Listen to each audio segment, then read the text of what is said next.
ça va dans la Genèse biblique. Hein. À la Genèse, on nous dit que il y a eu Adam et Ève et ils ont eu Caïn a d'abord été né après Abel. Ce que la Bible ne dit pas, c'était des jumeaux. Caïn était l'aîné, mais la semence du serpent. Parce que le serpent a tenté Ève. Maintenant, après, Abel a été né qui n'était pas la semence du serpent. Mais regarde, les deux sont sortis du ventre la même mère. Mais qu'est-ce qui s'est passé? Hein? Qui a tué qui? Mais ça, c'est l'aîné qui a tué le cadet. Pour quel motif? Jalousie, envie et haine. Les trois là vont toujours ensemble. Pourquoi? Parce que le père a honoré l'offrande de son frère plus que le sien. C'est tout, hein? C'est tout. Parce que ça te montre la structure de Caïn. C'est ces deux peuples-là, ces deux entités, parce que c'est des identités, c'est des structures identitaires qui ont peuplé le monde. Même si Abel a été tué par son frère, ceux qui sont venus après ne sont pas la semence de Caïn. Ils sont plutôt la semence de Abel. Ça veut dire que ce n'est que les deux entités-là qui peuplent toute la terre, comme tu vois là, et qui s'expriment au pluriel. Donc tu as d'un côté Caïn qui a envahi, qui domine, et la semence de Abel qui est moins dominante, mais c'est elle qui est oppressée. Quelles sont les caractéristiques de Caïn? Ils sont partout. Ça peut être ton frère, ton père, ta mère, ta soeur, ta belle-soeur, ton beau-frère, ton meilleur ami, ton époux. Ça peut être même l'enfant que tu as mis au monde. Il peut être un Caïn. Caïn, lui, il veut régner. Il ne supporte pas un concurrent. Il ne supporte pas que qu'on va admirer autour de lui. Dès que le père honore le frère de son frère, il fait quoi? Il le tue. Et comment il l'a tué? Il l'a tué dans son champ. Il ne peut pas t'abattre si ce n'est pas dans son champ. Dans son champ, on veut dire même en pensée. Hein? Même en pensée, c'est là où il t'abat. Tu es entouré que de Caïn. La semence, là, c'est elle qui envahit le monde. C'est elle qui terrorise l'humanité avec le Covid, le vaccin. Et elle est partout chez nous. Ils sont dans nos familles. On est nés dans le même, on est sortis du même ventre. Ils étaient des jumeaux. Même si tu avais une jumelle qui était vivante, elle pouvait être Caïn. C'est vrai, tu me comprends. Et elle sera toujours une menace pour toi. Le refuge, c'est là le Créateur. Et d'éviter de se faire dans son champ. Dans son champ, que ce soit physiquement ou en pensée. C'est là où tabac. Tu es entouré de Caïn. Nous tous, nous sommes nés dans des familles où c'est partout, c'est pas seulement chez toi. Maintenant, la sagesse veut que tu discernes que l'unique repère, ton unique force, protection, ce n'est que dans le Créateur. Quand tu es dans le monde qui n'est rien que par Caïn, tu vas survivre comment? Tu ne peux pas. Il est toujours en train de vouloir t'abattre. Et tu sais ce qui s'est passé dans le jardin d'Èden? On dit, il a attiré Abel dans son champ, il l'a tué. Mais ce que la Bible ne nous dit pas, c'est qu'il a mangé sa chair et il a bu son sang. La Bible ne nous dit pas ça. D'où le mot cannibale. Cannibale veut dire Caïn a mangé Abel. C'est d'où le mot cannibale. C'est pour ça que les églises là, c'est ce qu'ils font. Parce que c'est la semence de Caïn qui perpétue ça. Mais dans la réalité, ce que Caïn fait avec toi, que ce soit dans ta famille, il fait la même chose, mais seulement parce que tu es debout, tu crois qu'on ne t'a pas encore mangé. Ce qu'il fait, il mange ta chair, il boit ton sang. Il te vide. Il te vide. C'est ce qui se passe. Tu es debout, tu crois que tu vis. Là, on te voit physiquement, mais on a déjà vidé. Comment il le fait? Par les événements que tu vis. Menace d'empoisonnement, ça veut dire que menace de mort. Hein? Maintenant, comme toi, tu n'es pas encore solide dans la tête pour pouvoir canaliser cela, ça te vide. C'est comme ça qu'il a dit de manger ton sang, de manger ta chair et boire ton sang. C'est Caïn, cannibale vient de Caïn à manger Abel. La Bible ne nous délivre pas ça, mais c'est ce qui s'est passé vraiment. Et c'est ce qui se passe jusqu'aujourd'hui. Ça n'a jamais cessé. Caïn n'a jamais cessé de manger Abel. Donc, si tu n'es pas de la semence de Caïn, déjà que Anthony se bouffe. Même Anthony se bouffe. Combien de fois toi? Ton unique refuge, c'est aller dans le sentier du Père, c'est dans la pensée, la compréhension. C'est que pour t'amener de sortir du champ de Caïn. Parce que le champ cosmique, c'est lui qui a créé la matière, c'est lui qui a regardé la matière, c'est lui qui anime la matière, c'est lui qui anime tous les petits Caïns qui sont autour de nous. C'est pour nous faire quoi? Pour nous tuer, manger notre chair et boire notre sang. C'est comme ça que ça se passe. Toujours et toujours. Tu n'as pas d'autre refuge que dans le Créateur. Je t'ai déjà dit que oublie mon père, ma mère, ma soeur, mon beau-frère. Tu peux avoir peut-être un dedans qui n'est pas Caïn, mais tu discerneras. Mais la majorité là, où ils sont ADN vraiment caïen ou ils sont sous influence caïnique. C'est-à-dire que la société, qui est majoritairement caïen, par leur vibration, les ont influencés. Ils font aussi comme Caïen fonctionne, tu vois. Là, ils sont aussi des petits Caïens, même s'ils ne sont pas ADN Caïen, le noyau même. Mais je te dis, le monde est dirigé par Caïen. On est entouré partout de Caïen. Même si quelqu'un n'est pas vraiment Caïen, il peut saisir un qui ne l'est pas, mais il le saisit, il sait qu'il entoure, il le saisit. Celui-là n'est pas conscient, et à travers lui, on te tue, on mange ta chair et on boit ton sang. Tu es debout et tu crois que tu vis. Ça, tu me comprends.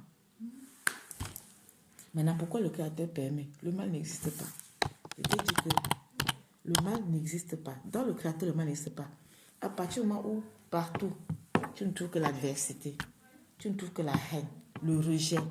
Le rejet, c'est l'indice que le Père est en train de te sortir de la matrice pour que tu ailles seulement à lui. Dans lui, tu vas taper ton refuge. Dans lui, tu vas survoler tout ça. Tu vas regarder ça comme tu es sur montant, tu regardes ça. Ils ne vont plus t'atteindre parce qu'ils ne vont pas passer à ta sphère de compréhension.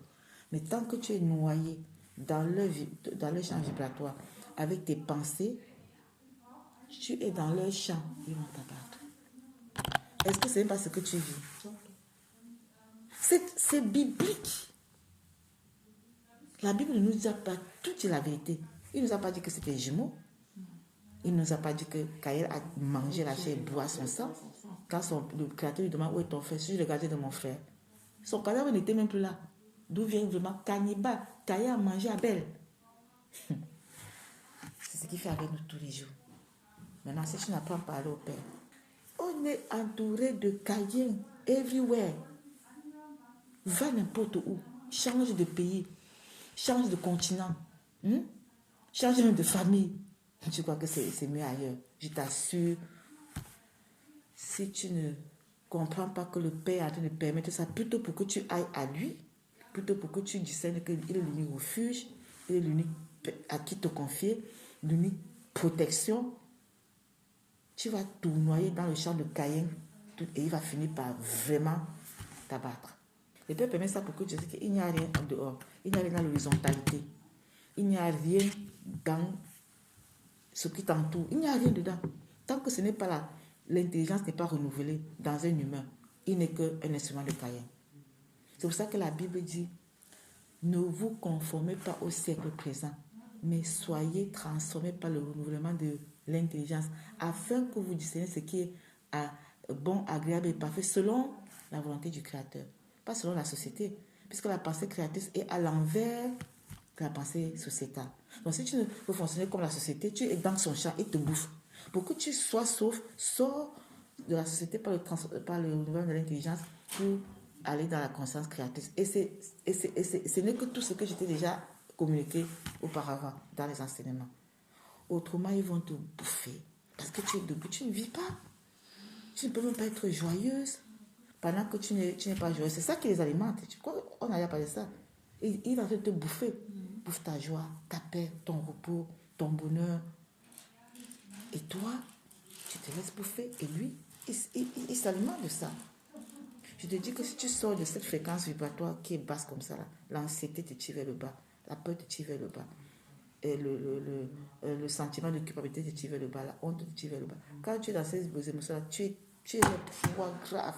Pose-toi la question, Abel avait fait quoi à Caïn? Si tu connais bien la Bible, qu'est-ce que Joseph avait fait à ses frères pour qu'ils le vendent et estimer qu'il est mort? Il avait fait quoi? Pose-toi seulement les questions. Qu'est-ce que Job avait fait? Mais qui a tenté Job? C'est le diable? Non. C'est Satan. C'est le Père qui a dit, je te permets de le toucher, mais sauf son âme.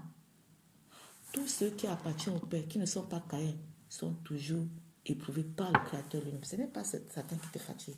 C'est toi qui... Normalement, nous sommes entrés dans la matrice, donc dans l'univers ici, c'est l'Égypte.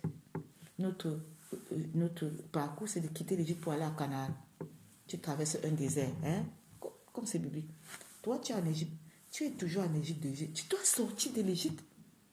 Tu dois traverser le désert et tu dois arriver à Canaan.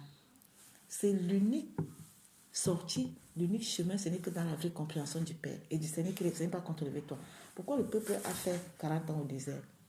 Pas parce qu'il ne pouvait pas faire 4 jours, c'est parce qu'il murmurait. Au lieu de se réjouir qu'aujourd'hui on a donné au moins la manne, il commence à pleurer qu'on a donné pas. Il veut la caille, il veut la viande. Pourtant, pendant 40 ans, même leurs chaussures les a toujours suffi. Ça veut dire que les chaussures grandissaient à leur pied. Ils ne disent pas merci pour les chaussures qui grandissent à leur pied, qu'ils ne mangent pas les pieds, les scorpions ils n'ont pas mangé, les serpents ils n'ont pas mangé. Mais ils murmuraient toujours. C'est pour ça qu'ils ont 40 ans. Et il n'y a que 2 de ces générations qui a atteint Canaan. Le reste est mort au désert. Tu vas mourir au désert ou bien tu vas arriver à Canaan. Et Moïse qui était le conducteur, le Messie, qui était le Messie. Pourquoi Moïse n'est pas venu monter à Canaan? Parce que le peuple a tellement fait la pression de taper le rocher pour que l'eau sorte. On lui a dit tape une fois, le créateur a dit tape une fois, il a tapé 2 fois sous la pression du peuple. Et le père a dit, toi tu ne vas pas voir Canaan. C'est ça que le peuple peut t'amener à faire. Toi, tu dois sortir de l'Égypte, traverser le désert, arriver à Canaan. C'est dans la conscience que ça se passe. De manière que tu es ici avec les mêmes personnes, mais toi, tu n'es plus dans leur sphère de compréhension. Ils ne vont plus t'atteindre. Même s'ils essaient, tu sauras vite aller au Père. C'est ton problème.